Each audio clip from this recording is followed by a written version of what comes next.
अब देखिए इस क्वेश्चन नंबर फर्स्ट में यहाँ पे हमको दो प्लेन मिरर दिए गए जो कि इंक्लाइंड है 72 डिग्री पे। तो इसके बीच में एक ऑब्जेक्ट प्लेस्ड है, तो इसकी नंबर ऑफ इमेज हमको फाइंड करनी है। तो देखिए n इज इक्वल टू जो फार्मूला होता है ये 360 अपॉन थीटा होता है, और यहाँ पर थीटा की वैल्यू 72 डिग्री है, तो 360 अपॉन 72 होगा, और इसको हम डिवाइड करेंगे तो ये n की वैल्यू आ जाएगी 5, और यहाँ पर n की वैल्यू ऑड आ रही है और ये एसिमेट्रिकली प्लेस्ड है, तो यहाँ पर नंबर ऑफ इमेज होंगी, नंबर ऑफ इमेज ये n के इक्वल हो जाएंगी 5, तो इसके लिए नंबर ऑफ इमेज होंगी 5। ओके, अब देखिए नेक्स्ट क्वेश्चन नंबर सेकेंड में यहाँ पर ऑब्जेक्ट जो है ये प्लेस्ड है दो प्लेन मिरर के बीच में, और इनके बीच जो एंगल बन रहा है थीटा की वैल्यू 90 डिग्री। इसके लिए हमको नंबर ऑफ इमेज फाइंड करनी है। तो n is equal to formula होता है ये 360 अपॉन थीटा, यहाँ पर वैल्यू पुट करेंगे 360 अपॉन 90, तो ये n की वैल्यू आएगी 4। अब n की वैल्यू इवन आई है, जब इवन आती है तो उस केस में नंबर ऑफ इमेज जो होती है वो n-1 होती है, तो ये नंबर ऑफ इमेज ये हो जाएंगी n-1 के इक्वल, यानी 4 - 1 इक्वल टू 3। तो यहाँ पे नंबर ऑफ इमेज जो होंगी वो 3 होंगी। इसके बाद देखिए नेक्स्ट क्वेश्चन नंबर थर्ड में जो लाइट रे फर्स्ट मिरर पे 45 डिग्री पे इंसिडेंट होगी, इससे रिफ्लेक्ट होने के बाद जब सेकेंड मिरर से रिफ्लेक्ट होगी तो ये फर्स्ट मिरर के पैरेलल हो जाएगी, ये इसके पैरेलल होगी। तो ये थीटा एंगल फाइंड करना है। तो देखिए यहाँ पर ये जब दो लाइन पैरेलल हैं तो ये एंगल थीटा होगा, तो ये भी थीटा हो जाएगा, और ये एंगल थीटा है तो ये थीटा होगा, क्योंकि ये I is equal to R के होता है। अब ये एंगल 45 डिग्री तो ये भी 45 डिग्री होगा, और ये 90 एंगल है तो ये बचा हुआ एंगल 45 डिग्री।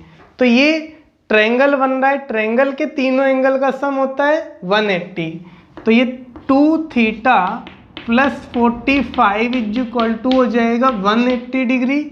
इसको ट्रांसफर करेंगे 2 theta is equal to 180 minus 45, ये 135 डिग्री। तो थीटा की वैल्यू आ जाएगी 135 डिवाइडेड बाई 2, तो ये 67.5 डिग्री वैल्यू आएगी। ओके, इसके बाद देखिए next question number 4, when a ray of light is incident normally on a plane mirror then the angle of reflection. तो देखिए ये नॉर्मल लाइन है, और नॉर्मल लाइन के लॉन्ग जब लाइट रे इंसिडेंट होगी तो इस कंडीशन में I की वैल्यू 0 होगी, तो R भी 0 के इक्वल हो जाएगा। तो इसके लिए एंगल ऑफ रिफ्लेक्शन R की वैल्यू होगी 0 डिग्री। अब देखिए नेक्स्ट क्वेश्चन नंबर 5 में ये प्लेन मिरर स्टेशनरी है, यानी रेस्ट पे है, इसकी तरफ एक मैन है जो मूव कर रहा है 15 मीटर पर सेकेंड से। तो मिरर के रिस्पेक्ट में इमेज की स्पीड फाइंड करनी है। तो जब ये 15 मीटर पर सेकेंड से मूव करेगा तो जो इमेज होगी वो भी 15 मीटर पर सेकेंड से मूव करेगी, तो वेलोसिटी ऑफ इमेज होगी 15 मीटर पर सेकेंड। अब मिरर रेस्ट पे है, तो रेस्ट पे मिरर है, तो मिरर से हम इसकी इमेज की स्पीड देखेंगे तो वो आ जाएगी 15 मीटर पर सेकेंड के इक्वल, क्योंकि सिर्फ इमेज मूव कर रही है, मिरर रेस्ट पे है, तो वेलोसिटी ऑफ इमेज होगी 15 मीटर पर सेकेंड। देखिए क्वेश्चन नंबर 6 में दो प्लेन मिरर दिए गए हैं, ये इंक्लाइंड है थीटा एंगल पर। तो ये जो लाइट इंसिडेंट होगी फर्स्ट मिरर पे, ये सेकेंड मिरर के पैरेलल है, तो ये इसके पैरेलल होगी, ये रिफ्लेक्ट होगी, और सेकेंड मिरर पे जब इंसिडेंट होगी तो ये जो रिफ्लेक्ट होके लाइट जाएगी ये फर्स्ट मिरर के पैरेलल हो जाएगी। तो इन दोनों मिरर के बीच का ये एंगल थीटा फाइंड करना है। तो देखिए जब ये लाइन इसके पैरेलल है तो ये एंगल इसके इक्वल हो जाएगा थीटा, और जब ये एंगल इक्वल थीटा के है तो ये भी थीटा हो जाएगा, क्योंकि ये आई है और ये आर, तो आई इक्वल टू आर की होगा, तो ये दोनों एंगल सेम होंगे, यानी थीटा के इक्वल होगा। यहाँ पे ये I dash R dash equal होंगे, ये एंगल थीटा होगा क्योंकि ये दोनों लाइन पैरेलल हैं, तो ये एंगल भी थीटा हो जाएगा। अब देखिए ये ट्रायंगल पी क्यू आर, तो इस ट्रायंगल पी क्यू आर में जो तीनों एंगल का सम होगा वो 180 डिग्री होगा, यानी 3 थीटा ये 180 डिग्री होगा, तो थीटा की वैल्यू 60 डिग्री हो जाएगी। ओके, अब देखिए क्वेश्चन नंबर 7 में जो मैन की हाइट है वो 6 फीट है। अब मैन अपने सामने जो मिरर में अपनी फुल इमेज देखने के लिए मिनिमम लेंथ जो मिरर की होगी वो फाइंड करनी है, कितनी मिनिमम लेंथ होनी चाहिए। तो मिनिमम लेंथ जो होती है h, ये होती है आपकी h/2, यानी जो मैन की हाइट है उसकी हाफ होगी, तो ये 6/2 ये 3 फीट हो जाएगी मिरर की मिनिमम लेंथ। अब देखिए क्वेश्चन नंबर 8 में एक ऑब्जेक्ट है जो कि थिक प्लेन मिरर से के सामने 10 सेंटीमीटर की डिस्टेंस पर प्लेस्ड है, और जो थिक मिरर है उसकी जो मोटाई है थिकनेस ये भी 10 सेंटीमीटर है, और इसका रिफ्रैक्टिव इंडेक्स म्यू की वैल्यू 1.5 है। तो इसकी इमेज की जो डिस्टेंस होगी ऑब्जेक्ट से वो हमको फाइंड करनी है। तो देखिए यहाँ पर ये ऑब्जेक्ट है, यहाँ से जब हम इस सरफेस को ऑब्जर्व करेंगे तो ये शिफ्ट हो जाएगी, यानी ये जो एपरेंट मिरर हमको दिखेगा ये कुछ इस पोजीशन पे दिखेगा ए डैश बी डैश, यानी इस एपरेंट डिस्टेंस दिखेगी हमको। तो ये थिकनेस जो होगी ये डिस्टेंस, इतनी डिस्टेंस पे हमको मिरर की पॉलिश्ड सरफेस दिखती है, और ये मोटाई होगी डिस्टेंस, इसको हम x मान लेते हैं, और इसकी वैल्यू हो जाएगी t, यानी 10/μ 1.5 या 3/2 लिख दें तो 2 पर जाएगा, 2 × 10 ये 20/3 सेंटीमीटर की डिस्टेंस पे हमको ये मिरर दिखेगा। अब इस ऑब्जेक्ट की इमेज जो बनेगी वो ये 10 + x, तो इस पॉइंट पे इमेज बनेगी, ये होगा 10 + 20/3, ये इमेज की डिस्टेंस होगी इस पॉइंट से। अब इसको हम कैलकुलेट कर लेते हैं, तो 3 एलसीएम लेंगे, 30 + 20 हो जाएगा 50/3 सेंटीमीटर। तो ये P डैश से इमेज की डिस्टेंस होगी, प्लेन मिरर से इमेज बन रही है तो सेम डिस्टेंस पे बनेगी जितनी ये P डैश से ऑब्जेक्ट की डिस्टेंस थी। अब ऑब्जेक्ट और इमेज के बीच की डिस्टेंस देखनी है, तो ये भी 50/3 और ये 50/3, तो ऑब्जेक्ट और इमेज के बीच की डिस्टेंस ये आ जाएगी, ऐड कर देंगे दोनों को तो 100/3 सेंटीमीटर। तो ये ऑब्जेक्ट और इमेज के बीच डिस्टेंस होगी 100/3, यानी 33.33 सेंटीमीटर। इसके बाद देखिए next question number 9, the focal length of A concave mirror is 30 centimetre, find the 2 positions of object in front of mirror so that the image is 3 times the size of object. तो यहाँ पे इस question में जो mirror दिया है ये concave mirror दिया है, और इस कॉन्केव मिरर के सामने ऑब्जेक्ट रखना है। इसकी जो फोकल लेंथ दी गई है ये 30 सेंटीमीटर दी है, यानी पोल से जो डिस्टेंस होगी फोकस की ये 30 सेंटीमीटर है। अब ऑब्जेक्ट से 3 टाइम इमेज चाहिए, तो जो मैग्नीफिकेशन होगा वो 3 हो जाएगा। अब इसमें 3 पोजीशन होती है, एक तो फोकस और सेंटर के बीच में यदि अगर हम ऑब्जेक्ट रखेंगे तो इसकी इमेज जो बनती है वो मैग्नीफाइड होगी। तो इस कंडीशन में m की वैल्यू जो होती है m is equal to I upon O, और ये minus V upon U relation होगा। उल्टी जब इमेज बनेगी तो m निगेटिव हो जाएगा, तो ये 3 टाइम है -3 होगा m, और ये माइनस वी अपॉन यू। तो इनके बीच में जो रिलेशन आएगा v is equal to 3u के होगा। अब इसमें हम मिरर फार्मूला अप्लाई करेंगे। f की वैल्यू -30 सेंटीमीटर है, 1 upon v plus 1 upon u is equal to 1 upon f में वैल्यू पुट करेंगे। v की वैल्यू 3u, u की जगह पे u ही लिखेंगे, और f की वैल्यू -30 सेंटीमीटर, यहाँ पर 3u एलसीएम होगा, तो ये 1 प्लस 3, इसको सॉल्व करेंगे तो ये 3 प्लस 1 4 इधर मल्टीप्लाई होगा, तो u की वैल्यू आ जाएगी -40 सेंटीमीटर। तो ये पहली फर्स्ट पोजीशन होगी जहाँ पे हम ऑब्जेक्ट को रखेंगे तो इमेज 3 टाइम्स मैग्नीफाइड होगी। और सेकेंड के लिए जब हम ऑब्जेक्ट को पोल और फोकस के बीच में रखते हैं तो रियल इमेज बनती है। तो ये केस सेकेंड में m की वैल्यू +3 होगी,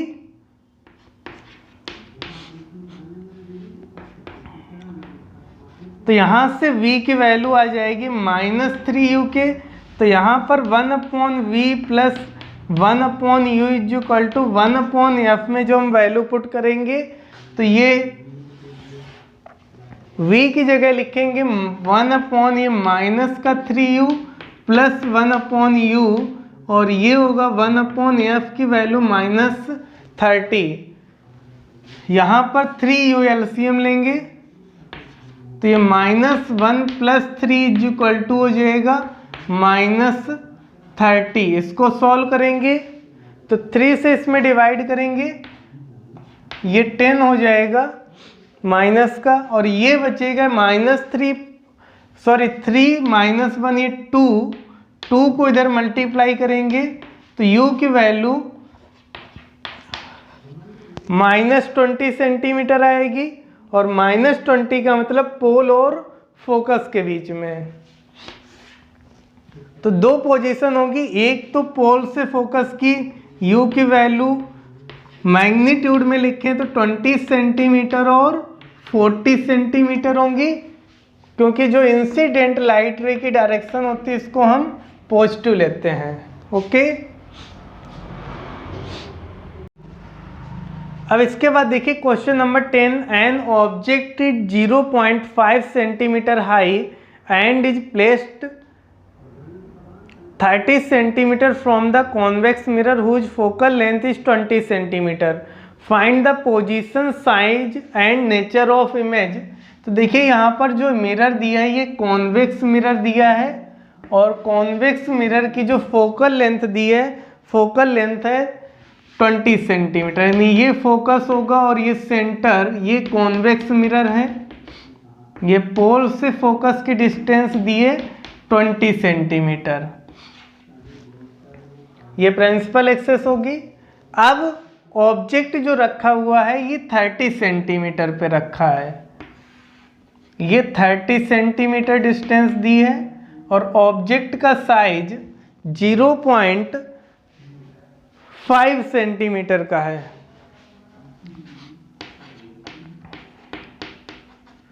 ये ऑब्जेक्ट का साइज दिया। अब इसकी इमेज कहाँ पर बनेगी, कैसी बनेगी, वो हमें बताना है। तो देखिए डायग्राम बना लेते हैं इसका। इस तरह से डायग्राम बनता है। तो ये इस तरह से जब हम लाइट रे प्रिंसिपल एक्सेस के पैरेलल इंसिडेंस करेंगे तो फोकस से आती हुई दिखेगी, और ये पोल पे जो इंसिडेंट होगी, जितने एंगल से प्रिंसिपल से एक्सेस से इंसिडेंट होती है सेम एंगल पे रिफ्लेक्ट होगी। तो ये इमेज पोल और फोकस के बीच बनेगी, वर्चुअल इमेज बनेगी और इरेक्ट बनेगी। वर्चुअल और इरेक्ट यानी सीधी। अब कितनी डिस्टेंस पे बनेगी और साइज क्या होगा वो फाइंड करेंगे। तो यहाँ पर इंसिडेंट लाइट रे की डायरेक्शन को पॉजिटिव लेंगे, तो पोल से ऑब्जेक्ट की डिस्टेंस होगी u की वैल्यू हो जाएगी -30, फोकल लेंथ होगी +20 सेंटीमीटर, v हमको फाइंड करना और इमेज का साइज। तो 1/v + 1/u = 1/f। मिरर फार्मूले में वैल्यू पुट करेंगे, ये -1/30 होगा, 1/v 1/f की वैल्यू 20, इसको ट्रांसफर कर देंगे। तो 1/20 + 1/30, यहाँ पर 60 एलसीएम लेंगे, तो 3 + 2 5/60, इसको सॉल्व करेंगे तो v की वैल्यू आ जाएगी 12 सेंटीमीटर। अब m = -v/u = I/o से I इमेज का साइज फाइंड करेंगे। तो यहाँ पे जब वैल्यू पुट करेंगे, v की वैल्यू आई है 12 और u ऑब्जेक्ट -30 पे था, I फाइंड करना, ऑब्जेक्ट का साइज 0.5, तो ये माइनस माइनस कैंसिल हो जाएगा, इसको मल्टीप्लाई कर देंगे तो I की वैल्यू आएगी, इसको मल्टीप्लाई करेंगे 12 में तो ये 6 हो जाएगा, 6/30, और इसको सॉल्व करेंगे तो ये वैल्यू आएगी 0.2 सेंटीमीटर। तो इमेज का साइज आ जाएगा 0.2 सेंटीमीटर और इमेज की जो डिस्टेंस आएगी पोल से वो 12 सेंटीमीटर आएगी।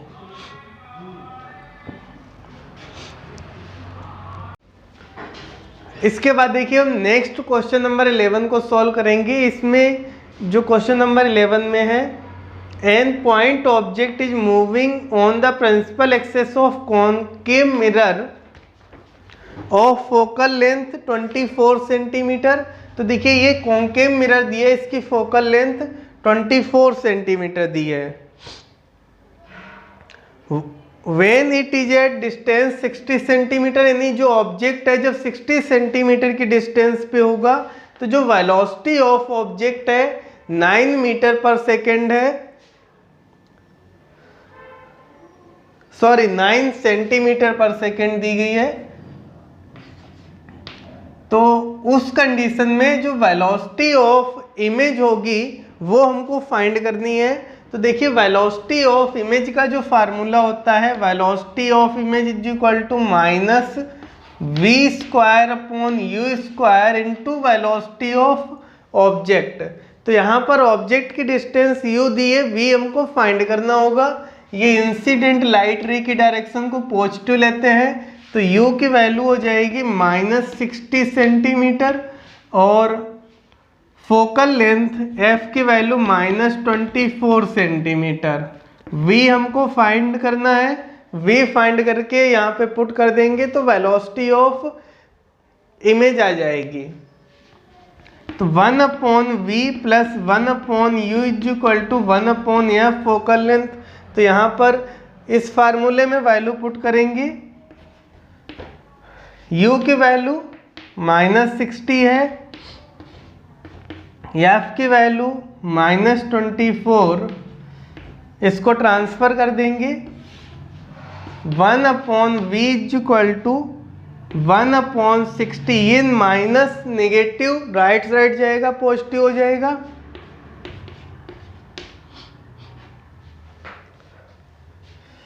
अब इसका एलसीएम जब लेंगे तो इसका एलसीएम आएगा 120, सॉरी ये माइनस का है। अब यहाँ पे जब इसका एलसीएम 120 लेंगे तो ये 2 टाइम डिवाइड होगा तो ये प्लस का 2 और ये माइनस का तो ये -3/120 होगा। तो ये वैल्यू आ जाएगी, वेलोसिटी ऑफ इमेज आएगी, सॉरी v, इमेज की डिस्टेंस अभी -40 सेंटीमीटर। अब इस फार्मूले में वैल्यू पुट करेंगे तो velocity of image is equal to -v², यानी v की वैल्यू 40 ऑब्जेक्ट की डिस्टेंस है -60 है, -60² और ऑब्जेक्ट की वेलोसिटी 9 है। तो इसको सॉल्व करेंगे, ये 0 कैंसिल हो जाएंगे, ये 3 और ये 2/3 का स्क्वायर होगा, तो ये -4/9, 9 से 9 कैंसिल हो जाएगा, तो जो वेलोसिटी ऑफ इमेज आएगी ये -4 सेंटीमीटर पर सेकेंड आ जाएगी। अब इसका मैग्नीट्यूड फिगर देखेंगे तो वेलोसिटी ऑफ इमेज जो उसका मैग्नीट्यूड है ये 4 सेंटीमीटर पर सेकेंड है। तो इसका आंसर आ जाएगा 4 सेंटीमीटर पर सेकेंड। सी ऑप्शन करेक्ट होगा। अब देखिए नेक्स्ट क्वेश्चन नंबर 12 में, a concave mirror gives an image 3 times as large as object placed at 20 centimetre. देखिए क्वेश्चन नंबर 12 में जो ऑब्जेक्ट है वो कॉन्केव मिरर के सामने 20 सेंटीमीटर की डिस्टेंस पर प्लेस्ड है और इसकी रियल इमेज फॉर्म होगी 3 times साइज है।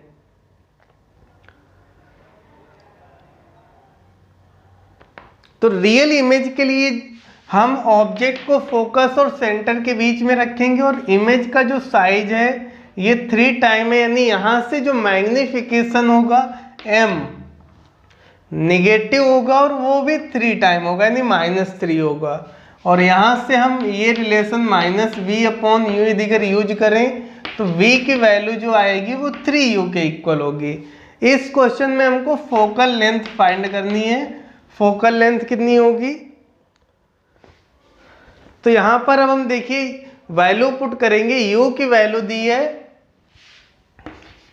ये -20 सेंटीमीटर हो जाएगी। ये इंसिडेंट लाइट रे की डायरेक्शन को हम पॉजिटिव लेते हैं, तो u की वैल्यू -220 होगी। v ये हो जाएगा 3 टाइम है u का, तो ये हो जाएगा -60 सेंटीमीटर। f फाइंड करना है तो 1/v + 1/u is equal to 1/f में हम वैल्यू पुट करेंगे -1/60 -1/20 इज इक्वल टू 1/f।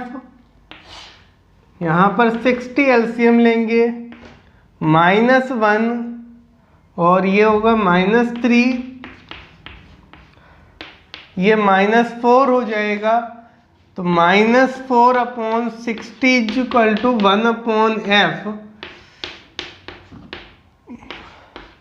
तो यहां से फोकल लेंथ की वैल्यू आएगी -15 सेंटीमीटर।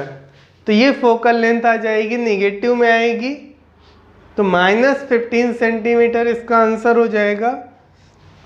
बी ऑप्शन करेक्ट होगा।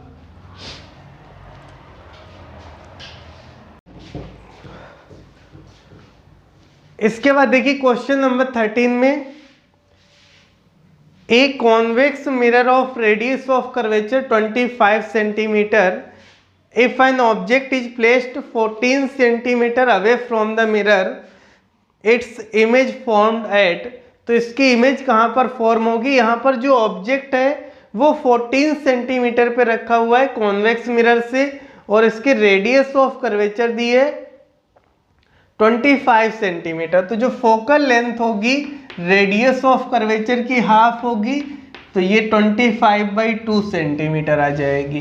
ये इस डायरेक्शन में लाइट रे इंसिडेंट होगी। तो चाहे तो हम इसका डायग्राम भी बना सकते हैं, देखिए बना देते हैं। ये इस तरह से रिफ्लेक्ट होगी, जो पोल पे इंसिडेंट होगी ये इधर रिफ्लेक्ट होगी, I=R। तो इसकी इमेज यहाँ पर ये बनेगी जाके। तो इमेज कितनी डिस्टेंस पे बनेगी वो हमको फाइंड करना है। तो U की वैल्यू जो होगी ये निगेटिव होगी -14 सेंटीमीटर, और फोकल लेंथ पॉजिटिव होगी, इंसिडेंट लाइट रे की डायरेक्शन में है 25/2 सेंटीमीटर। V फाइंड करना है। तो यहाँ पर 1/V + 1/U = 1/F फार्मूले में वैल्यू पुट करेंगे। V की वैल्यू फाइंड करनी, U की वैल्यू -1/14, और ये F की वैल्यू ये 25/2 है, 2 ऊपर चला जाएगा तो 2/25 हो जाएगा। इसको ट्रांसफर करेंगे राइट साइड, 1/V = 1/14 + 2/25। अब देखिए इसको सॉल्व करना थोड़ा कठिन दिखता है, सॉल्व कर लेते हैं। एलसीएम लेके मल्टीप्लाई कर देते हैं, 25 × 14, तो ये हो जाएगा 25 + 28। कुछ गलत हो गया, नहीं सही है, 2 से मल्टीप्लाई करेंगे। अब इसको ऐड करेंगे तो ये हो जाएगा 25 × 14, ये 8 5 3 13, तो 53 होगी वैल्यू ऊपर। तो यहाँ से V की वैल्यू आ जाएगी 25 × 14 डिवाइडेड बाई 53। अब इसको अगर अपन अप्रॉक्सीमेट में सॉल्व करें तो 25 2 जा 50 होता है, तो 2.1 के अप्रॉक्सीमेट ये वैल्यू आएगी। और 2 से अगर हम 14 में डिवाइड करेंगे तो 7 आता है, तो 7 से कम वैल्यू आएगी।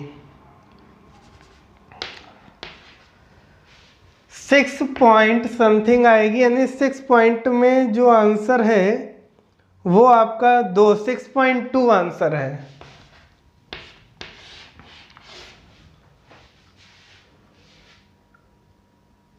.2 सेंटीमीटर।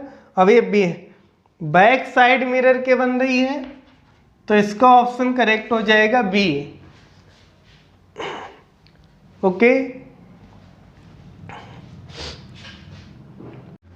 अब देखिए नेक्स्ट क्वेश्चन नंबर 14 में जो लाइट है उसकी ग्लास में स्पीड दी है 2 × 10⁸ मीटर/सेकेंड, रिफ्रैक्टिव इंडेक्स दिया है 1.5। यही लाइट जब दूसरे मीडियम लिक्विड में मूव करेगी तो उसकी वेलोसिटी 2.5 × 10⁸ मीटर/सेकेंड होगी। इसका रिफ्रैक्टिव इंडेक्स फाइंड करना है। तो सबसे पहले हम एयर में वेलोसिटी ऑफ लाइट फाइंड करेंगे। तो ये होगी μ × velocity of light in medium, तो ये ग्लास में, तो यहाँ पर वैल्यू पुट कर दें 1.5 × 2 × 10⁸। तो इसको मल्टीप्लाई करेंगे तो वेलोसिटी जो लाइट की आएगी एयर में 3 × 10⁸ मीटर/सेकेंड आ जाएगी।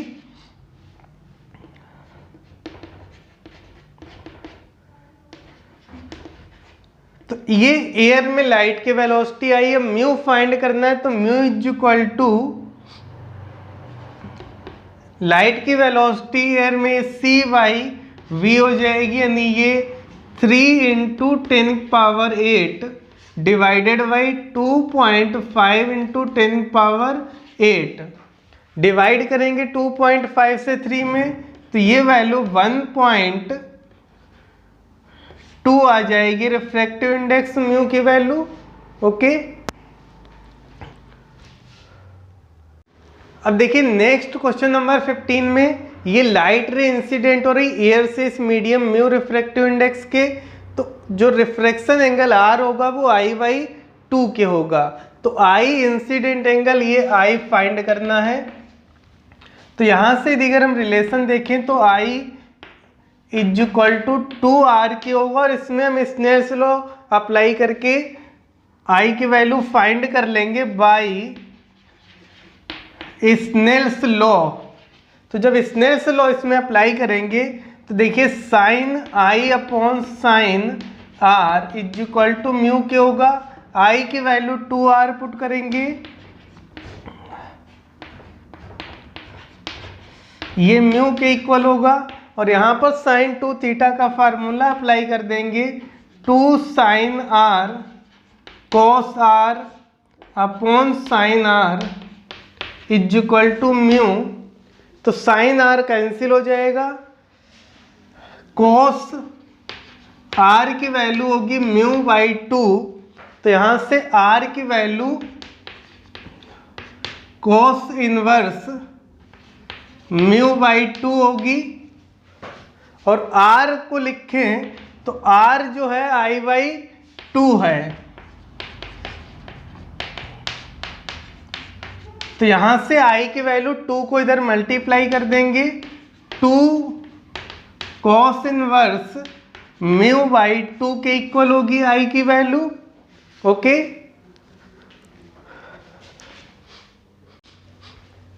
इसके बाद देखिए नेक्स्ट क्वेश्चन नंबर 16 में ये पैरेलल फेस स्लैब दिया है जिसकी थिकनेस 20 सेंटीमीटर दी गई, और इसका रिफ्रैक्टिव इंडेक्स म्यू √2 है। इसके एक साइड पे ये यहाँ पर लाइट रे इंसिडेंट कर रही 45 डिग्री के एंगल पे। तो जो लेटरल शिफ्ट होगी एक्स हमको फाइंड करनी है, लेटरल शिफ्ट ये फाइंड करनी है एक्स की वैल्यू हमको। तो इसमें हम लेटरल शिफ्ट का फार्मूला अप्लाई करेंगे, ये एक्स इज इक्वल टू होगा t sine i minus r upon cos r. अब आई हमको पता, आर नहीं पता, तो उसके लिए पहले हम स्नेल्स लॉ लगाएंगे। तो इस पी पॉइंट पे हम स्नेल्स लॉ लगाते हैं, by Snell's law at P. तो sine i upon sine r is equal to mu के होता है। साइन आई की वैल्यू है 45 डिग्री, और ये अपॉन में साइन आर, और म्यू की वैल्यू है √2। यहाँ पर वैल्यू पुट करेंगे, क्रॉस मल्टीप्लाई कर देते हैं। तो साइन 45 होगा 1/√2, और इसको इधर मल्टीप्लाई करेंगे, ये 1/√2। तो ये हो जाएगा 1/2 के equal.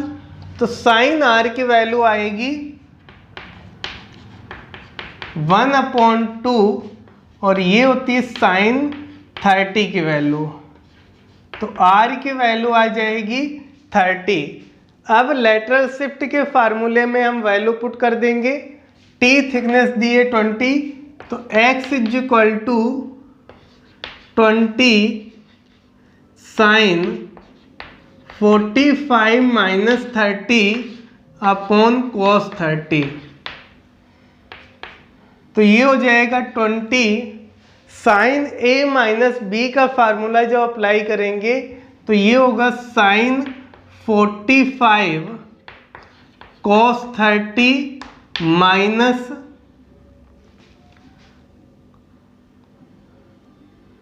Cos 45 sine 30 upon cos 30। अब यहाँ पर वैल्यू पुट करें 20, साइन 45 की वैल्यू होगी 1/√2, कॉस 30 की वैल्यू √3/2, तो ये √3 अपॉन 2√2 हो जाएगा, माइनस कॉस 45 होगा 1/√2, साइन 30 होगा 1/2, तो 1/2√2 और cos 30 की वैल्यू होगी √3/2। तो यहां पर 2√2 एलसीएम ले लेंगे, ये √3 -1 अपॉन √3/2, तो ये 2 कैंसिल हो जाएगा और इसका इसमें मल्टीप्लाई कर देंगे, तो ये 20 ऊपर ये है √3 -1 अपॉन √6, ये लेटरल शिफ्ट आएगी 16 नंबर क्वेश्चन के लिए 20 √3 -1 अपॉन √6।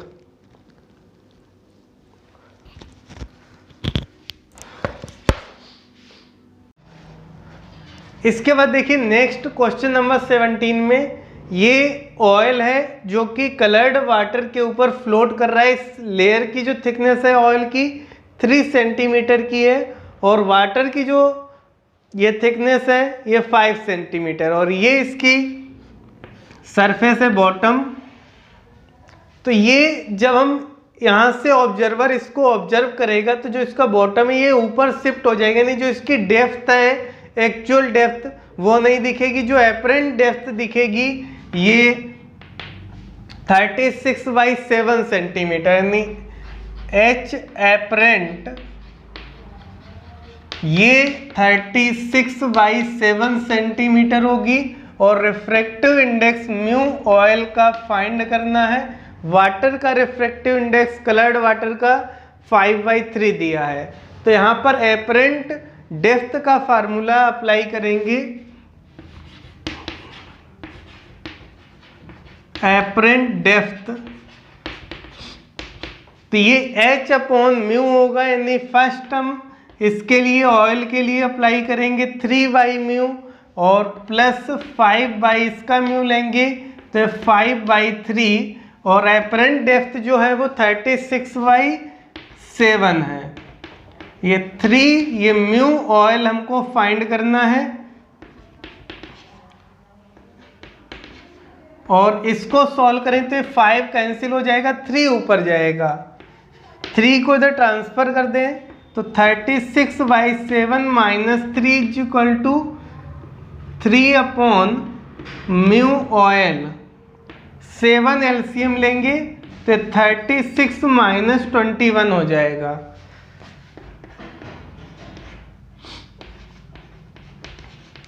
तो 36 से 21 लेस करेंगे 15/7, 3/μ ऑयल। तो इसको फाइंड करना है, इसका क्रॉस मल्टीप्लाई कर देते हैं तो म्यू जो ऑयल के लिए आ जाएगा 7 × 3/15, तो म्यू ऑयल ये 7/5 आ जाएगा, यानी ऑयल का जो रिफ्रैक्टिव इंडेक्स आएगा 7/5 होगा। ओके,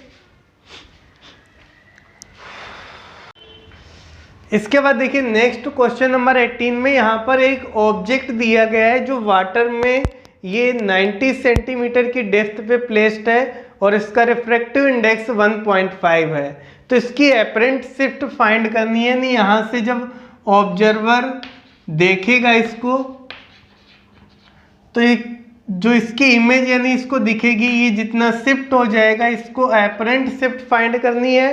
तो जब ऑब्जेक्ट डेंसर मीडियम में होता है तो एपरेंट शिफ्ट का जो फार्मूला होता है एपरेंट शिफ्ट, ये डेप्थ यानी 90 × 1 - 1/μ की वैल्यू 1.5 यानी 3/2 ये ऊपर जाएगा तो 90, 3 एलसीएम लेंगे 3 - 2 1, ये एपरेंट शिफ्ट की वैल्यू आ जाएगी 30 सेंटीमीटर।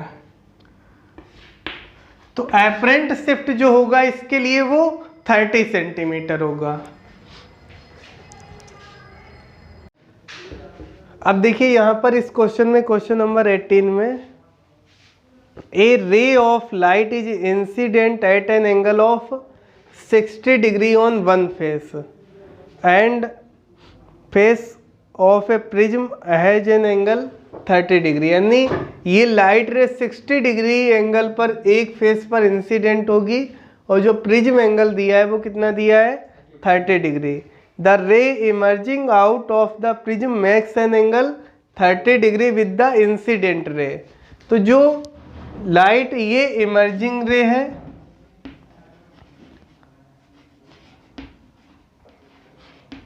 ये इंसिडेंट रे से 30 डिग्री एंगल बनाएगी। अब इसमें जो फाइंड करने को बोला है, जो इमर्जिंग रे है ये सेकेंड फेस के परपेंडिकुलर जाएगी। यानी यहाँ पर E की वैल्यू कितनी होगी, 0 डिग्री। देखिए,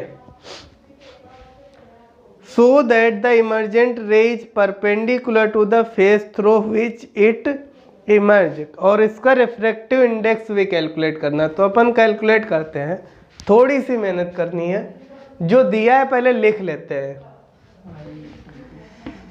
सबसे अच्छा तरीका होता है क्वेश्चन करने का। I की वैल्यू 60 डिग्री, A की वैल्यू 30 डिग्री, और ये क्या है, डेल्टा एंगल ऑफ डेविएशन दिया है 30, E फाइंड करना है। फिर हम म्यू भी फाइंड करेंगे। E फाइंड करना है, E 0 होना चाहिए। तो मैंने अभी बताया था स्टार्टिंग में, दो बहुत मेन फार्मूले बताए थे, सब उन्हीं से ही आता है। तो I plus E is equal to A plus delta 60, A की वैल्यू 30, डेल्टा की वैल्यू 30, इसको ट्रांसफर करो। देखो E की वैल्यू कितनी आ गई, 0 डिग्री। था कुछ क्वेश्चन में? नहीं था।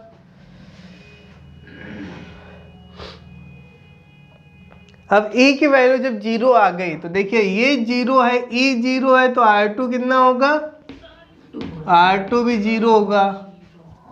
भाई ये जब 0 डिग्री पे इधर से इंसिडेंट होगी तभी तो रिफ्लेक्शन में एंगल कोई नहीं होगा ना, इमर्ज होगी।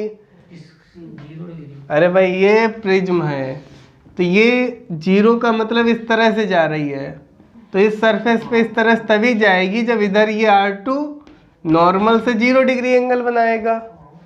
अब R2 जब 0 होगा तो A की वैल्यू होगी R1 प्लस R2। अब R2 0 हो गया तो R1 कितना हो गया, A के इक्वल। A का मतलब 30 डिग्री। अब फर्स्ट सरफेस पे स्नेल लॉ लगा दो।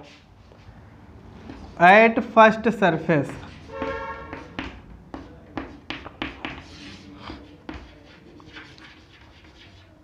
Bye Snell's law,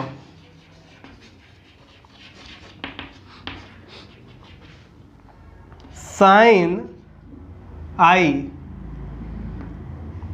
sign 60 upon sine R sine 30 is equal to mu. Sine 60 की वैल्यू √3/2 और साइन 30 की वैल्यू 1/2, ये आ गई √3, यानी म्यू की वैल्यू आई इक्वल टू √3 के। कोई डाउट नहीं? तो अपन मिलते हैं अब नेक्स्ट क्वेश्चन पे, सॉल्व करते हैं। तो देखिए क्वेश्चन नंबर 20 में जो दिया गया है, एक इक्विलैटरल प्रिज्म है। इक्विलैटरल का मतलब क्या हुआ, ट्रायंगुलर प्रिज्म है। इक्विलैटरल तो और भी शेप होते हैं, ठीक है। तो ये प्रिज्म है। अब इक्विलैटरल में इसका एंगल आपको पता है कितना होता है, 60 डिग्री। सारे एंगल 60 डिग्री होते हैं। अब इसमें angle of minimum deviation find करना है, यानी डेल्टा मिनिमम फाइंड करने को बोला है, और इसका रिफ्रैक्टिव इंडेक्स म्यू की वैल्यू दी है 1.732। अब मिनिमम डेविएशन के लिए मैंने एक फार्मूला आप लोगों को बताया था, याद है? जरा बताने का कष्ट करिए। Mu is equal to sine, हाँ बोलिए, A plus delta minimum upon 2 upon sine A by 2।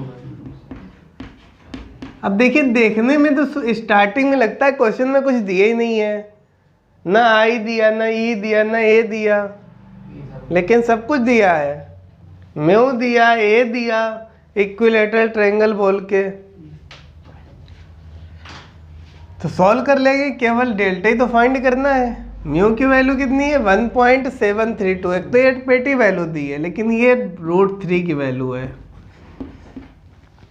1.732 किसकी वैल्यू होती है? √3। साइन ए प्लस ए की वैल्यू 60, डेल्टा मिनिमम अपॉन 2, और ये होगा साइन 60/2 हो जाएगा साइन 30। साइन 30 की वैल्यू होती है 1/2 का इधर मल्टीप्लाई करेंगे, ये होगा √3/2, और ये होगा sine 60 plus delta minimum upon 2। ये है साइन 60 की वैल्यू। किसकी वैल्यू है? साइन 60।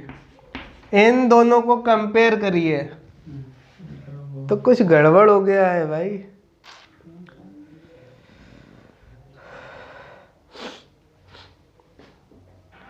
चलिए, कुछ नहीं गड़बड़ है, कंपेयर करते हैं। तो ये 60 प्लस डेल्टा मिनिमम अपॉन 2 होगा। 2 को इधर मल्टीप्लाई करेंगे, 120 60 प्लस डेल्टा मिनिमम, इसको इधर ट्रांसफर करेंगे तो मिनिमम डेविएशन की वैल्यू आ जाएगी 60 डिग्री। जिसको देख के लगता था होगा ही नहीं, इसमें कुछ नहीं था।